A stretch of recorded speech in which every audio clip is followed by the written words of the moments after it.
Today marks the official withdrawal of Mali, Niger, and Burkina Faso from the West African regional bloc, Ecowas. The three Sahel states announced a year ago that they were cutting ties with the bloc after their membership was suspended following military coups in the countries. Ecowas has just made its most aggressive move yet. Military action is now officially on the table. But rather than backing down, Captain Ibrahim Traoré and his Sahel counterparts responded with a bold warning. An attack on one will be seen as an attack on all. So how did we reach this dangerous tipping point? It all began during what was expected to be a routine Ecowas summit. A gathering that typically ends in statements about economic cooperation and regional peace. But this time was different. The bloc issued a sharp and unexpected declaration: prepare for conflict. Their target: the Alliance of Sahel States, Burkina Faso, Mali, and Niger. These three nations have broken away from Ecowas, rejecting its authority and forming their own military and political alliance.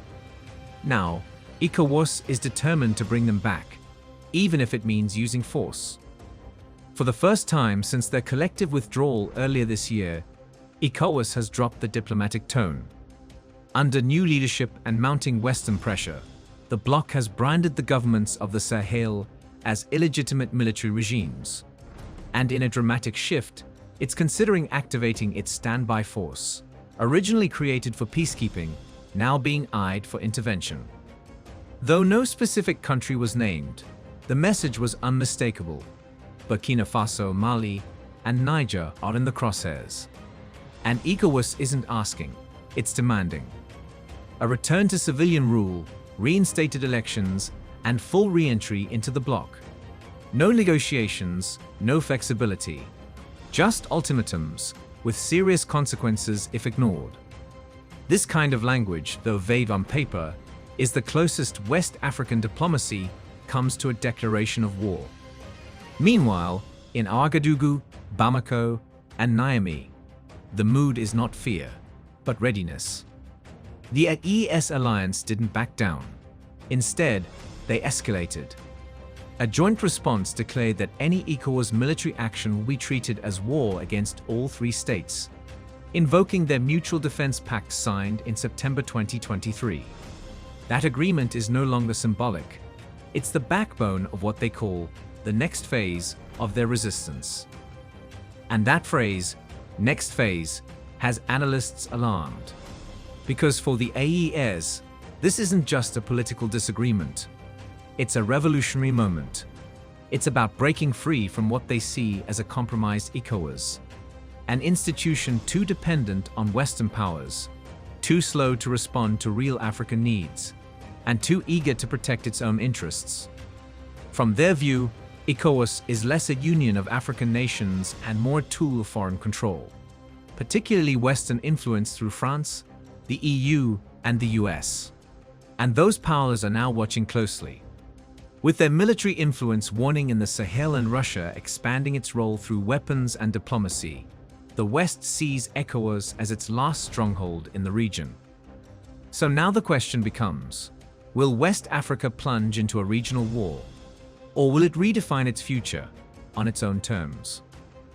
The crumbling of Ecowas authority wouldn't just be a reputational blow. It could completely redefine power dynamics across West Africa. Both sides have drawn their lines. Ecowas has issued its demands. The Sahel Alliance has firmly rejected them. Military action is no longer just theoretical, it's a real and looming possibility. But here's the twist. The people in the Sahel aren't calling for compromise. They're calling for resistance. Because from their perspective, the real war has been ongoing. Not with bombs and bullets, but with poverty, corruption, and decades of external domination. What's happening now isn't just a failed negotiation. It's a battle between two competing futures. So what gave these three nations, Burkina Faso, Mali, and Niger, the courage to take on an entire regional bloc? Add your voice to the total liberation of Africa by leaving a comment in the comments section below. Do not forget to like and subscribe for more informative videos like this one. Now, back to the story. The decision to break away from Ecowas wasn't made overnight.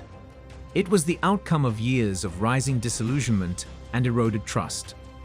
For these three countries, leaving Ecowas wasn't just a diplomatic act. It was a full-blown declaration of independence from a system they believe is broken, unfair, and unfit to serve Africa's true interests. This rupture traces back to the 2000s and 2010s, when insurgencies began tearing through the Sahel. As jihadist groups took over large territories and governments struggled to respond, Ecowas, with all its influence and funding, remained mostly passive. Time and again Mali, Burkina Faso, and Niger pleaded for joint action. But what they received was red tape, empty speeches, and delayed promises. Military aid came with strings attached. Operations against terrorists were fragmented. Troops arrived late, often after villages had already been destroyed. To add insult to injury, Ecowas increasingly looked like a club for political elites, leaders who bent democratic rules to stay in office and seemed more interested in foreign approval than the needs of their people. In countries like Guinea, Côte d'Ivoire, and Togo, leaders rewrote constitutions to extend their time in power, and Ecowas barely raised an eyebrow. Just a few symbolic statements of concern. But when military officers in Mali or Burkina Faso intervened, often after civilian governments collapsed and basic services failed, the response from Ecowas was swift and unforgiving. Sanctions, isolation, condemnation. For many in the Sahel, this double standard was too obvious to ignore. Ecowas wasn't defending democracy. It was defending those already in power. Then came COVID-19. Then came the economic crash. Corruption skyrocketed. Food became scarce. Millions of young people were left jobless and hopeless. And while the people suffered, Ecowas leaders kept meeting in five-star hotels, releasing statements, and ignoring the reality on the ground. In places like Ouagadougou, Bamako, and Niamey, Ecowas stopped being seen as a neutral body. It became a symbol of everything wrong with post-independence governance. Disconnected, foreign-aligned, and blind to everyday suffering. By 2022, the coups in Burkina Faso, Mali, and Niger weren't isolated incidents. They marked a new era. But what followed was even more historic. Rather than turning inward, these nations drew closer. They began coordinating security, sharing intelligence, and most importantly, engaging with their people. For the first time in years, leaders weren't just throwing around the word sovereignty, they were putting it into practice. This shift led to the creation of the Alliance of Sahel States, Alliance, in 2023. More than a military pact, it was a bold ideological stand. Alliance made its mission clear. This was a clean break from what they saw as a neo-colonial system designed to keep Africa dependent and weak. "We are no longer children," said a Burkinabe official. "We will not be lectured or controlled. We are building our own house." So when Ecowas demanded a return to civilian rule within 6 months, the response was sharp and unapologetic. The AES called the proposal disrespectful, unrealistic, and totally disconnected from the hopes of Sahelian citizens. Their answer wasn't just no, it was a counter-move. They formally exited Ecowas and announced plans for their own future: a Sahel central bank, a unified tariff system, and infrastructure that spans borders. This wasn't a break, it was a reset. These nations chose uncertainty, maybe even war, over staying trapped in what they saw as a system rigged against them. It wasn't just about politics, it was about survival. For them, the old model had failed, and the only way forward was to rebuild everything from scratch. But there's a deeper question. Why is this bold defiance not only surviving, but growing stronger? To answer that, you have to look at the man behind the movement, the voice, the symbol, and the fire behind this resistance: Captain Ibrahim Traoré. Traoré's rise was meteoric. From a quiet artillery officer to the most defiant voice in Africa's new revolution, He's become the heartbeat of the Sahel resistance. And understanding his story is the key to understanding why this movement refuses to back down. Captain Ibrahim Traoré is more than just the president of Burkina Faso. He represents a bold new chapter in African leadership, one that refuses to rely on handouts, bow to foreign dominance, or accept hollow democratic rituals that lack dignity. When he assumed power through a 2022 coup, many braced for the rise of another self-serving military ruler. Instead, what unfolded was unexpectedly different. Young, intelligent, and ideologically driven, Traoré began voicing ideas West Africa hadn't heard in a generation. Ideas rooted in the revolutionary spirit of Thomas Sankara, but sharpened by the frustration of today's youth. He spoke urgently about reclaiming control over natural resources, the betrayal of past leaders, and the urgent need for African solidarity, not as distant ideals, but as priorities for immediate action. What unsettled his enemies wasn't just his seizure of power, but how he used that power to deliver what the people had long demanded. Under Traoré's leadership, Burkina Faso began to change in visible ways. Military operations focused on protecting communities instead of waging endless chases across the desert. The government began channeling mining profits into local development through nationalized programs. Within a year, free healthcare clinics emerged in city neighborhoods. Affordable housing initiatives took off. Even war-affected schools reopened thanks to joint efforts between civilians and the military. These weren't lofty promises. They were real, measurable improvements. And to many Burkinabe citizens, it finally felt like leadership was about action, not empty words. But what truly sparked a movement wasn't just policy. It was Traoré's voice. His speeches broke away from bureaucratic jargon. He didn't sound like a polished technocrat trained abroad. He spoke with passion, with clarity, like a soldier rallying his brothers in arms, not lecturing his subjects. Our resources belong to us, not to France, not to America, not to the IMF, he declared in a televised speech that quickly went viral. In another, he warned, they don't want a strong Africa. They want us weak, divided, and dying in silence. But we will no longer be silent.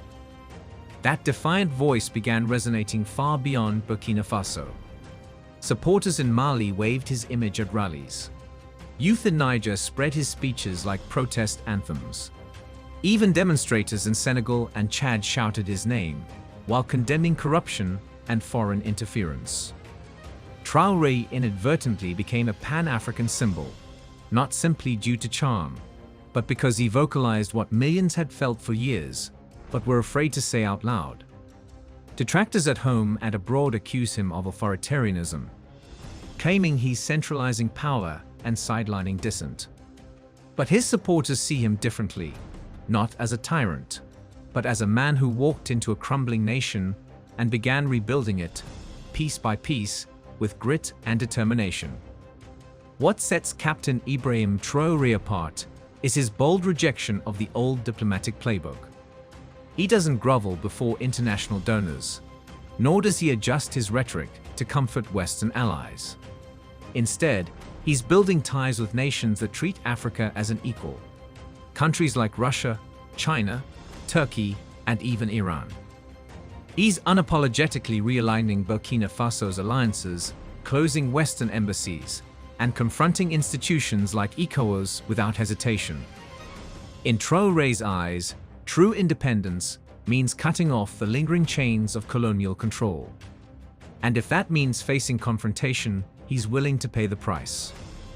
When Ecowas threatened to intervene, Traoré didn't plead for dialogue.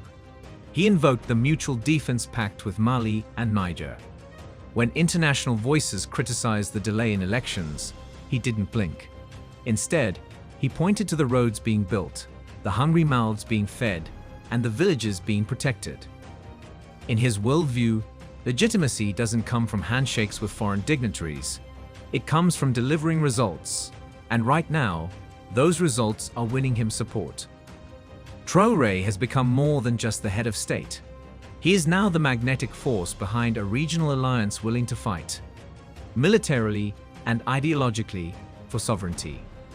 To Ecowas and its Western allies, he's no longer just a political outlier. He's a direct threat to the fragile political order that's persisted since independence. But this raises a deeper question. What exactly is Ecowas trying to preserve? And why is it struggling? Once hailed as a champion of regional peace and democracy, Ecowas is now being called out for protecting not democratic values, but dependence and inequality. To many across the Sahel, the bloc resembles a union of presidents who preach democracy while practicing nepotism and repression. Despite its multilateral image, Ecowas has long been accused of tolerating electoral fraud, constitutional tampering, and elite corruption, so long as member states remain loyal to foreign allies, particularly former colonial powers. The hypocrisy has become impossible to ignore. When leaders in Côte d'Ivoire or Togo forced through controversial third terms, Ecowas barely flinched. No sanctions, no ultimatums. But when soldiers in Mali or Burkina Faso intervened, claiming to rescue their nations from chaos, they were instantly hit with harsh economic and diplomatic penalties. This double standard hasn't gone unnoticed. In the streets of Bamako, Niamey, and Ouagadougou, many now see Ecowas not as a guardian of the people, but as a gatekeeper of a broken system. One that keeps Africa reliant on donors, allows foreign armies to stay on African soil, and prioritizes foreign interests over African lives. Even within Ecowas, insiders are starting to admit the cracks are widening. Nigeria is struggling with economic hardship, Ghana is drowning in debt, and Senegal is battling political instability. The bloc's leadership is more divided than ever. As Captain Traoré and the Alliance of Sahel States inspire a wave of rebellion across the continent, Ecowas is finding itself not outgunned, but out of touch, facing a deeper crisis than any coup, the crisis of lost legitimacy. Some Ecowas member states are becoming increasingly hesitant about escalating tensions with the Sahel trio, Burkina Faso, Mali, and Niger, particularly as public sentiment across the region begins to shift in their favor.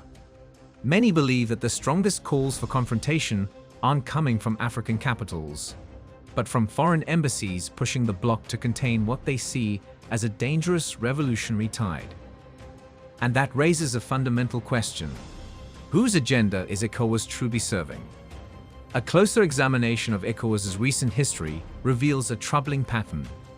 The bloc's frameworks for security and democracy weren't just designed in Africa. They were heavily shaped by European influence and backed by international institutions. From peacekeeping procedures to sanctions policies, much of Ecowas' operational muscle is funded and trained by external actors. Western partnerships underlie military training programs, intelligence coordination, and election observation missions, creating a level of dependence that compromises impartiality. That dependency becomes especially visible in moments like this. The current standoff with the Sahel states isn't just about restoring elected governments. It's also about preserving a geopolitical system where Africa's political future is monitored, and in some cases steered, by outside powers. The Sahel bloc's decision to reject this system entirely and instead pivot toward Russia, China, and a pan-Africanist model poses an existential threat, not just to Ecowas authority, but to the global networks of influence that operate through it. Still, despite strong rhetoric and repeated warnings of military intervention, Ecowas has not followed through on its threats. Why? Experts point to two key factors: popular resistance and military risk. Firstly, the public mood in the Sahel states is firmly against Ecowas. Any form of intervention could ignite massive backlash.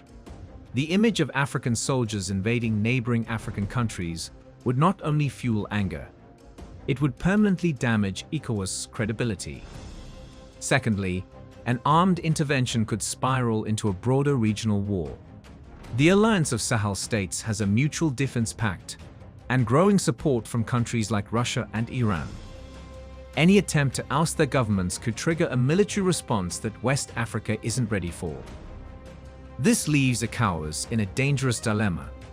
If it moves forward with military action, it risks plunging the region into chaos. If it holds back, it risks legitimizing the breakaway alliance and encouraging other dissatisfied nations to do the same. What Ecowas is confronting now isn't just defiance. It's a vote of no confidence in its very purpose.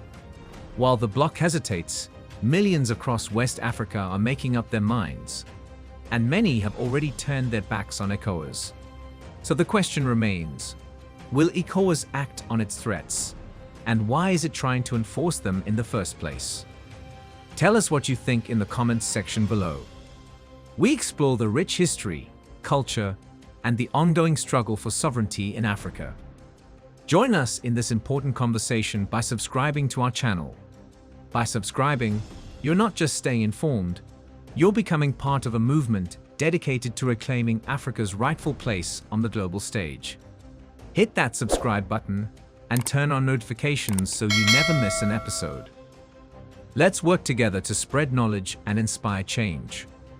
Thanks for watching.